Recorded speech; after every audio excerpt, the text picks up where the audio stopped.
Good morning বন্ধুরা। দেখো তখন ভোর 4:30 বাজে। সেদিন প্রচণ্ড ঠান্ডা পড়েছিল। তোমাদের দাদার সামনে, আমার বোন পিছনে। আমরা কোথায় যাচ্ছি নিশ্চয়ই থাম্বনেল দেখে বুঝতে পারছি। হ্যাঁ বন্ধুরা, আমরা মুর্শিদাবাদের উদ্দেশ্যে রওনা দিচ্ছি। আর আমরা 5টা ট্রেন ধরবো আর 7:30টায় গিয়ে পৌঁছাবো, কারণ এটা বেস্ট টাইম। আমার বাড়ি রানাঘাটে, তোমাদের তো আগের ব্লগে বলেছি। আর দেখতে পাচ্ছ তোমাদের দাদা বসে আছে, আর আমরা ট্রেন ছাড়ার অপেক্ষায় রয়েছি। তাই ভাবলাম এই সময়টা একটু ভিডিও করে নিই। এই যে আমরা দুই বোন, দেখতেই পাচ্ছ। আর একটা কথা বলতে চাই বন্ধুরা, যারা শিয়ালদা থেকে আসতে চাও তারা ভোর 3:45 লালগোলা প্যাসেঞ্জার ধরে সেই দিন সকাল 8:35 মুর্শিদাবাদে পৌঁছে যাবে, কিংবা শিয়ালদা থেকে রাত 11:30 ট্রেন ধরলে পরের দিন ভোর 4টের সময় তোমরা পৌঁছে যাবে বন্ধুরা। তারপর তোমরা টুকটুকি পেয়ে যাবে। টুকটুকি পেয়ে ওরা মেন 10 টাকায় তোমাদের ঘোরাবে। খরচ হবে 250 টাকা থেকে 350 টাকার মধ্যে বন্ধুরা। প্রথমে শুরু করছি জাহান কোষা কামান স্টেশন থেকে। সড়কপথের এই দূরত্ব 2.5 কিলোমিটার। কাটরা মসজিদ 1 কিলোমিটার দক্ষিণ পূর্বে। দক্ষিণে এক বেদির উপরে 17 ফুট লম্বা এক কামান আছে। এই কামানের নাম কিন্তু জাহান কোষা কামান। কামানটি 9টি পিতলের খণ্ড দিয়ে তৈরি বন্ধুরা। এটি ফরাসি ভাষায় লেখা আছে। কামানটির জন্মের ইতিহাস: শাহজাহানের রাজত্বকালে ইসলাম খাঁর সুবিধার সময় দ্বারকা গা শের মোহাম্মদ অধীনে হরবল্ল তত্ত্বাবধানে জনার্দন কর্মকার 1637 খ্রিস্টাব্দে কামানটি নির্মাণ করেন। এখানে প্রবেশ করার জন্য কোনো রকম পয়সা দিতে হয় না, টিকিট লাগে না বন্ধুরা। আর এখানে ছবি তোলা যায়। আর এখানে হাতে সময় নিয়ে তোমরা ঘুরতে পারো। সময় লাগবে 10 থেকে 15 মিনিট। আর দেখতেই পাচ্ছ বন্ধুরা, এখানে সাইনবোর্ডে সব কিছুই লেখা আছে। তোমরা যখন এখানে আসবে সব কিছু দেখে পড়ে নিতে পারবে। দেখতেই পাচ্ছ কত সুন্দর এই জায়গাটা বন্ধুরা।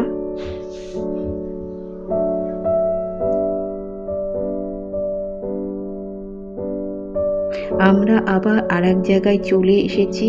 এটা হলো কাটরা মসজিদ বন্ধুরা। কাটরা মসজিদে যেতে গেলে পুরোপুরি ফ্রি আছে, এখানে টিকিট কাটতে হয় না বন্ধুরা। তো দেখতেই পাচ্ছ আমরা ভিতরে প্রবেশ করে ফেলেছি। আর কাটরা মসজিদের ভিতরটা কত বড় দেখতেই পাচ্ছ। আর আমরা দুই বোন একটু ফটো পোস্ট নিচ্ছি। এখানে তোমরা কাটরা মসজিদে বন্ধুরা তোমরা ফটো তুলতে পারবে। এখানে ফটো তোলা যায়। তো চলো তোমাদের আর এক জায়গায় দেখানোর চেষ্টা করব, যতটা পারবো এর ভিতরটা ততটাই দেখানোর চেষ্টা করব।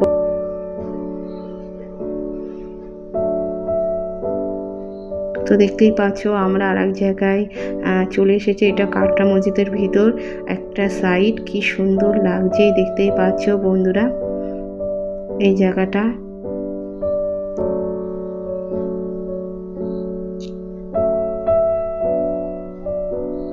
ঘুরতে ঘুরতে দেখো বন্ধুরা তোমাদের আর একটা সাইড দেখাবো। চলো, এই যে আর একটা সাইডে আমরা চলে এসেছি। তো দেখতেই পাচ্ছ কত বাচ্চারা এখানে খেলা করছে বন্ধুরা।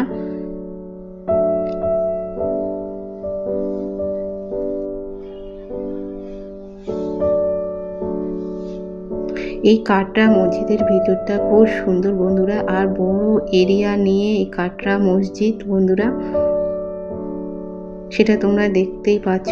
আর আমরাও চেষ্টা করব তোমাদেরকে দেখানো যতটা পারবো। চলো বন্ধুরা তোমাদের আর একটা জিনিস দেখায়। এখানে সেই শহীদ রয়েছেন মুর্শিদ কুলি খাঁ, যার নামে কিন্তু এই মুর্শিদাবাদ। দেখতেই পাচ্ছ সেই শহীদের সমাধি রয়েছে। আর একটা কথা বলতে চাই বন্ধুরা, কাটরা মসজিদে ভালোভাবে ঘুরে দেখার জন্য হাতে কিন্তু 25 থেকে 30 মিনিট সময় লেগে যেতে পারে বন্ধুরা। চারিদিকে কত সবুজে সবুজ বন্ধুরা দেখতে পাচ্ছ, আমার তো ভীষণ ভালো লাগছে। আর একটা কথা বলতে চাই বন্ধুরা, আমি গত বছর তোমাদের দাদা আমাকে নিয়ে এসেছিল এই মুর্শিদাবাদে। তখন আমার চ্যানেল ছিল না বলে তোমাদের সাথে শেয়ার করতে পারিনি। এখন চ্যানেল হয়েছে বলে তোমাদের সাথে আমি শেয়ার করে দিলাম বন্ধুরা। আর একটা কথা বলতে চাই বন্ধুরা, এই কাটরা মসজিদে তোমরা যদি গাইড নিতে চাও তাহলে গাইড নিতে পারো। গাইড নিলে ওরা ভালোভাবে সমস্ত জায়গা দেখে ইতিহাস বলে দিতে পারবে।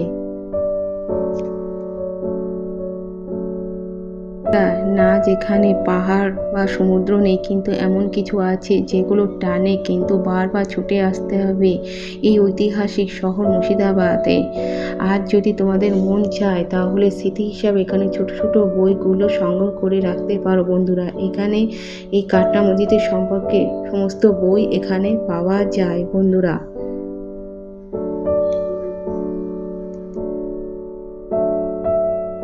কত সুন্দর পরিবেশ আর কি সুন্দর কাটরা মসজিদের ভিতরটা। তো বন্ধুরা তোমাদের আরেকটা জিনিস শেয়ার করব, সেটা হলো মন্দির। চলো সেটাও তোমাদেরকে শেয়ার করে দিই। এই যে দেখতে পাচ্ছ এটা কাটরা মসজিদের পাশেই মন্দির। কেমন লাগছে কাটরা মসজিদ কমেন্টে অবশ্যই জানিও।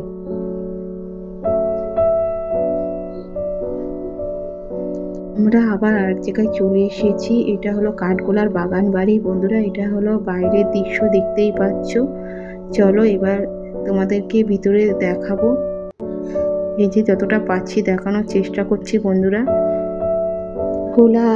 কাঠগোলা বাগান বাড়িটা বেশ বড় বন্ধুরা। এখানে কিন্তু হাতে সময় রেখে দেখতে হবে। দেখতেই পাচ্ছ কত চারিদিকে গাছপালা, দেখতেই পাচ্ছ কি সুন্দর। দেখতে পাচ্ছ এটা বড় একটা সুড়ঙ্গ পথ। দেখতে পাচ্ছ বন্ধুরা যতটাই পাচ্ছি তোমাদেরকে দেখানোর চেষ্টা করছি। এটা হলো একটা সুড়ঙ্গ পথ। কাঠগোলা বাগান বাড়িতে কি কি জিনিস আছে তা একটা লিস্ট কিন্তু বন্ধুরা বাইরের বোর্ডে টাঙানো আছে। দেখতে পাচ্ছ এটা একটা জায়গায় কাঠগোলা বাগান বাড়ির মধ্যেই পড়ে। যতটা পারবো তোমাদেরকে দেখানোর চেষ্টা করব। তো এই যে দেখতে পাচ্ছ কত লোক আসছে সুড়ঙ্গ পথ দেখতে। আর একটা কথা বলে দিতে চাই বন্ধুরা, এই কাঠগোলা বাগানে প্রবেশ করতে খরচ হবে মাথা পিছু 30 টাকা করে। দেখতেই পাচ্ছ বন্ধুরা এখানে একটা পুকুর, বড় পুকুর আছে। চলো সেটাও তোমাদেরকে শেয়ার করব। দেখতেই পাচ্ছ পুকুরটা বন্ধুরা।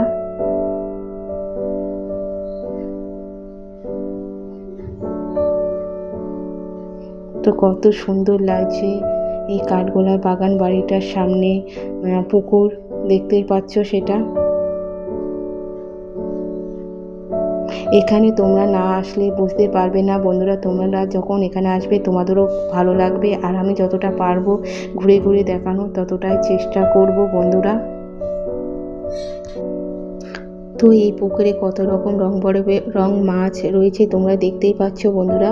তোমরা চাইলে এদেরকে খাবার দিতে পারো বন্ধুরা। আমরা আবার কাঠগোলার মধ্যে আরেকটা জায়গায় এসেছি, দেখতেই পাচ্ছ। তো বন্ধুরা একটা কথা বলতে চাই, এই কাঠগোলার বাগানে দুটো মিউজিয়াম আছে, একতলা মিউজিয়াম আর দুতলা মিউজিয়াম। এই দুতলা মিউজিয়ামে মাথা পিছু 20 টাকা করে লাগবে বন্ধুরা টিকিট কাটতে। আর এখানে ক্যামেরা অ্যালাউ নেই বলেই তোমাদেরকে দেখাতে পারছি না মিউজিয়ামগুলো। তোমরা যখন এখানে আসবে তখন তোমরা মিউজিয়ামগুলো দেখে নিতে পারবে বন্ধুরা। এখানে কিন্তু বোটের ব্যবস্থা আছে, যারা নৌকা ভ্রমণ করতে চাও কিন্তু এখানে বোটের পার হেড 20 টাকা করে লাগবে আর 15 মিনিট ভ্রমণ করতে পারবে। আর এটা হলো কাটরা মসজিদের জৈন মন্দির বন্ধুরা। এখানেও ক্যামেরা অ্যালাউ নেই, কিন্তু চলো যতটা পারবো তোমাদেরকে দেখানোর চেষ্টা করব বাইরের থেকে। দেখতে পাচ্ছ মন্দিরটা কত সুন্দর বাইরের থেকে বন্ধুরা। খুব সুন্দর একটা মন্দির, দেখতেই পাচ্ছ বন্ধুরা। ওই যে ঠাকুর দেখা যাচ্ছে, দেখতেই পাচ্ছ। যতটা পাচ্ছি দেখানোর চেষ্টা করছি। এটা তো খুব সুন্দর লাগছে। আর এটা হলো মিউজিয়ামের একদম শেষের ছাদ। তো এটা ভীষণ একটা বড় ছাদ, তোমাদের সঙ্গে এটাও শেয়ার করে দিলাম। দেখতেই পাচ্ছ কত বড় এরিয়া নিয়ে ছাদটা বন্ধুরা। আমরা আবার এক জায়গায় চলে এসেছি, যে জগৎ শেঠের বাড়ি বা হাউস অফ জগৎ শেঠ। 20 টাকার বিনিময়ে তোমরা প্রবেশ করো ঐতিহাসিক জগৎ শেঠের বাড়ি বা মিউজিয়াম। জগৎ শেঠের সম্পর্কে বাইরের বোর্ডে লেখা আছে, বন্ধুরা তোমরা দেখে নিতে পারো। ভিতরটা কিন্তু হাজার দুয়ারি মিনি সংস্কার বলা যেতে পারে বন্ধুরা। দেখতেই পাচ্ছ জগৎ শেঠ, এটা হলো একটা সুড়ঙ্গ পথ। এখানে ক্যামেরা অ্যালাউ নেই বলেই তোমাদেরকে দেখাতে পারছি না বন্ধুরা। আর এটা হলো আরেকটা সাইড জগৎ শেঠের। এটা বাড়িটা দেখতে গেলে হাতে সময় নিতে হবে 15 থেকে 20 মিনিট। আমি যতটা পারবো তোমাদেরকে ঘুরে ঘুরে দেখানোর চেষ্টা করব বন্ধুরা। দেখতেই পাচ্ছ জগৎ শেঠের বাড়িটা কত সুন্দর লাগছে।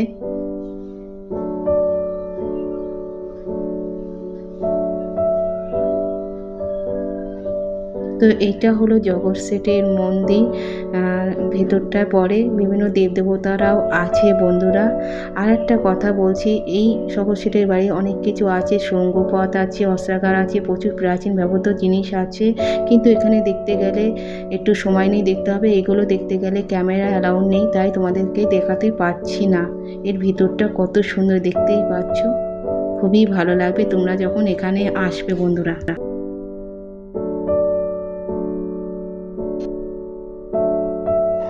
আমরা আর এক জায়গায় চলে এসেছি, এটা হলো নসিপুর আগ্রা। এটা হলো বাইরের দৃশ্য, দেখতেই পাচ্ছ বন্ধুরা। যতটা পারবো তোমাদের ঘুরে ঘুরে দেখানোর চেষ্টা করব। আর এই প্রবেশ মূল্য মাত্র 20 টাকা করে বন্ধুরা, দেখতেই পাচ্ছ। এটা হলো বাইরে, চলো তোমাদেরকে ভিতরে দেখাবো। এটা একটা রথের মতো বন্ধুরা, দেখতে পাচ্ছ। এই রথে সমস্ত কিছু লেখা আছে, আর এখানে বিভিন্ন দেবতারা আছে, মূর্তি আছে। চলো বন্ধুরা, এটাও বেশ বড় এরিয়া নিয়ে। এখানেও হাতে সময় রাখতে হবে 15 থেকে 20 মিনিটের মতো। আর যতটা পারবো তোমাদের ঘুরে ঘুরে দেখানো ততটাই চেষ্টা করব। চলো,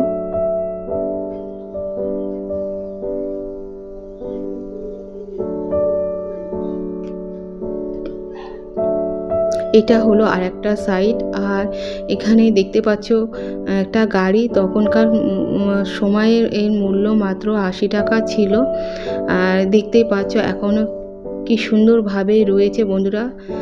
আমার তো ভীষণ ভালো লাগছে। তোমাদের কেমন লাগছে কমেন্টে অবশ্যই জানিও। আর তোমরা যখন এখানে আসবে তোমাদেরও এখানে খুবই ভালো লাগবে বন্ধুরা। তো এখানে এটা একটা মন্দির, দেখতেই পাচ্ছ। চলো সেই মন্দিরটাও তোমাদের সঙ্গে শেয়ার করব বন্ধুরা। তো দেখতেই পাচ্ছ ভিতরটা কত সুন্দরভাবে সাজানো। এখানে জগন্নাথ, বলরাম, সুভদ্রা আছে। চলো তোমাদের দেখাবো ঘুরে ঘুরে। আর বিভিন্ন দেবদেবতা আছে, দেখতে পাচ্ছ বন্ধুরা। আর তোমাদের কেমন লাগছে কমেন্টে অবশ্যই জানাবে। আমরা আর এক জায়গায় চলে এসেছি, এটি হচ্ছে নেমোখারাম দেওয়ারি বা জাফরাগান প্রাসাদ বা মীর জাফরের বাড়ি। এই প্রাসাদে কিন্তু মীর জাফর বসবাস করতেন। আর এই প্রাসাদে ঘটেছিল সব থেকে লজ্জিত হত্যাকাণ্ড, যেখানে মিউরনকে নির্দেশে নবাব সিরাজউদ্দৌলাকে বন্দি অবস্থায় হত্যা করা হয়। তবে এটিকে তোমরা বাইরে দেখতে হবে, এর ভিতরে ক্যামেরা অ্যালাউ নেই। আমরা আবার এক জায়গায় চলে এসেছি বন্ধুরা। এটা হলো মীর জাফরের বংশীয় কবরখানা। এটা হলো বাইরের দৃশ্য। আর এখানে ঢুকতে গেলে 10 টাকা মূল্যের টিকিট রয়েছে। আর এই যে এটা হলো ভিতরেই, দেখতে পাচ্ছ কত কবরখানা, ভীষণ বড় এরিয়া নিয়ে বন্ধুরা। শোনা গেছে এখানে প্রায় 1100 উপর কবর আছে। চলো তোমাদের সেটাকেও ঘুরে ঘুরে দেখানোর চেষ্টা করব বন্ধুরা। একটা কথায় আছে, বাংলা ইতিহাসে সব থেকে আলোচিত চরিত্র হলো মীর জাফর। হ্যাঁ বন্ধুরা, মীর জাফর কিন্তু এখানে শহীদ আছেন বছরের পর বছর ধরে। মীর জাফরের আসল নাম বন্ধুরা মীর মোহাম্মদ জাফর খান। মীর জাফর 1757 সালে পলাশী যুদ্ধ হয়। 1765 সালে মীর জাফর মারা যায় বন্ধুরা।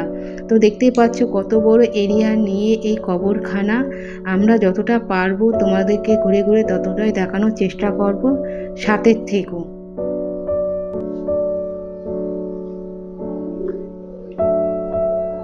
মির্জাফরের স্ত্রী, মির্জাফরের পুত্র নবাব হুমায়ুন শাহ, কত জনের কবর রয়েছে এখানে। সব কবর মনে রাখা বড্ড কঠিনকর বন্ধুরা, দেখতেই পাচ্ছ।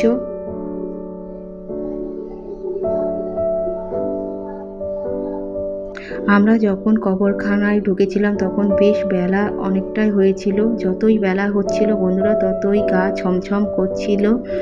আর একটা কথা বলতে চাই, এই কবরখানা বছরের পর বছর ধরে রয়েছে, কিন্তু হয়তো এনাদের দেহের হাড়গুলো মাটিতে মিশে গিয়েছে। কিন্তু এই কবরগুলো হলো মানুষের মধ্যে সারা জীবন স্মৃতি হয়েই থাকবে।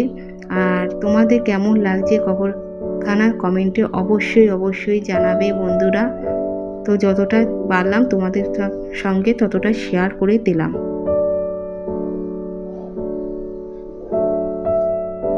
এরপর আবার আমরা আরেক জায়গায় চলে এসেছি। এটা হলো আজিমুন্নিসার বেগম সমাধি। দাঁড়িয়ে আছি আমরা আজিমুন্নিসার বেগম সমাধির উপরে। দেখতে পাচ্ছ সাইনবোর্ডে সব ভালোভাবে লেখা আছে। তোমরা যখন এখানে আসবে বন্ধুরা তোমরা নিজেরাই পড়ে নিতে পারবে। দেখতে পাচ্ছ ভিতরটা কতটা সুন্দর। আজিমুন্নিসা বেগম কে ছিলেন জানেন বন্ধুরা? ইনি ছিলেন নবাব মুর্শিদ কুলি খাঁর একমাত্র কন্যা এবং বাংলার দ্বিতীয় নবাব সুজাউদ্দিনের স্ত্রী। এই আজিমুন্নিসা বেগমকে নিয়ে অনেক কাহিনী প্রচলিত আছে। চলো বন্ধুরা সেই কবরস্থান তোমাদেরকে দেখাবো। এই যে সেই জায়গাটা, সেই কবরস্থানটা দেখো, যতটা পারবো তোমাদেরকে দেখানোর চেষ্টা করব।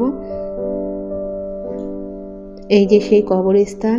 কেউ বলে এখানে ওনার জ্যান্ত কবর, কেউ আবার বলে উনি নাকি ছোট ছোট বাচ্চাদেরকে হত্যা করে তার কলিজা খেতেন।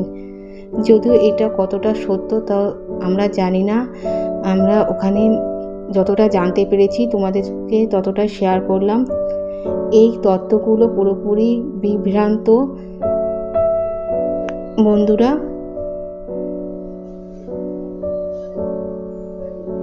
মুর্শিদাবাদের বিভিন্ন ঐতিহাসিক জায়গা নিয়ে অনেক ভুল কাহিনী প্রচলিত হয়েছে বন্ধুরা। বেশিরভাগ এখানে ইউটিউবাররা, গাইডরা এসব বলে প্রচলিত করেছে, কিন্তু এটা কতটা সত্য কতটা মিথ্যে আমরা জানি না বন্ধুরা। যতটা জানতে পারলাম তোমাদের সঙ্গে ততটা শেয়ার করে দিলাম। এর ভিতরটা কেমন লাগছে কমেন্টে অবশ্যই জানাবে বন্ধুরা।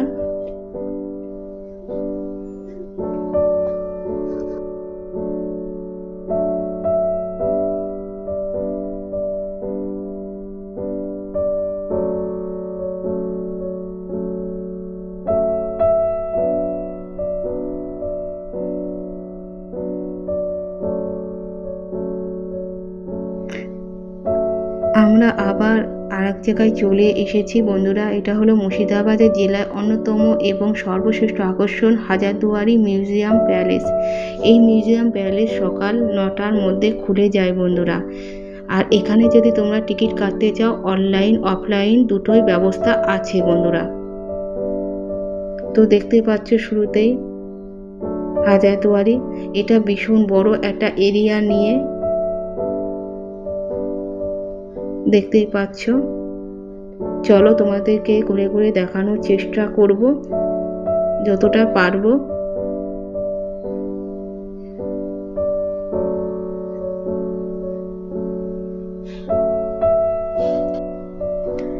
এই মিউজিয়ামে দেখার জন্য ঘন্টা খানেক সময় লাগতে পারে বন্ধুরা। আর ভারতীয় নাগরিকদের জন্য এখানে মাথা পিছু 20 টাকা করে লাগে বন্ধুরা। তো আর একটা কথা বলতে চাই বন্ধুরা, এই মিউজিয়ামের ভিতরে ক্যামেরা অ্যালাউ নেই বলে তোমাদেরকে দেখাতে পারলাম না। তোমরা যখন এখানে আসবে তোমরা নিজেরাই দেখে নিতে পারবে। 1829 থেকে 1837 খ্রিস্টাব্দের মধ্যে নবাব হুমায়ুন শাহ এই হাজারদুয়ারি প্যালেস বা প্রাসাদ নির্মাণ করেন। মিউজিয়ামে ছাড়াও হাজারদুয়ারিতে রয়েছে ইমামবাড়া। এই ইমামবাড়া কিন্তু তোমরা প্রবেশ করতে পারবে না। মহরমের সময় মাত্র 10 দিন এই ইমামবাড়া খোলা থাকে বন্ধুরা, বাকি সময় কিন্তু বন্ধ থাকে। তো দেখতেই পাচ্ছ ইমামবাড়ার ছবিটা দূর থেকে তোমাদের যতটা পারলাম তোমাদেরকে দেখানোর চেষ্টা করলাম। তো কেমন লাগছে এই হাজারদুয়ারি কমেন্টে অবশ্যই জানাইও। তো বন্ধুরা আমরা মুর্শিদাবাদ থেকে সোজা বাড়ি চলে এসেছি, আর যতটা পেরেছি তোমাদের ঘুরে ঘুরে দেখানোর চেষ্টা করেছি। আমাদেরও ভালো লেগেছে বন্ধুরা, কারণ আমরা গত বছর তোমাদের দাদা আমাকে নিয়ে গেছিলো মুর্শিদাবাদের হাজারদুয়ারিতে। তখন আমার চ্যানেল ছিল না বলে তোমাদের সঙ্গে শেয়ার করতে পারিনি, এবছর চ্যানেল হয়েছে বলে তোমাদের সঙ্গে শেয়ার করে দিলাম। আর কেমন লাগলো কমেন্টে অবশ্যই জানিও। আর যারা পুরনো বন্ধুরা আছো তারা লাইক শেয়ার করে দিও, আর যারা নতুন বন্ধুরা আছো তারা সাবস্ক্রাইব করে দিও। তো টাটা, আবার নেক্সট ব্লগে দেখা হবে।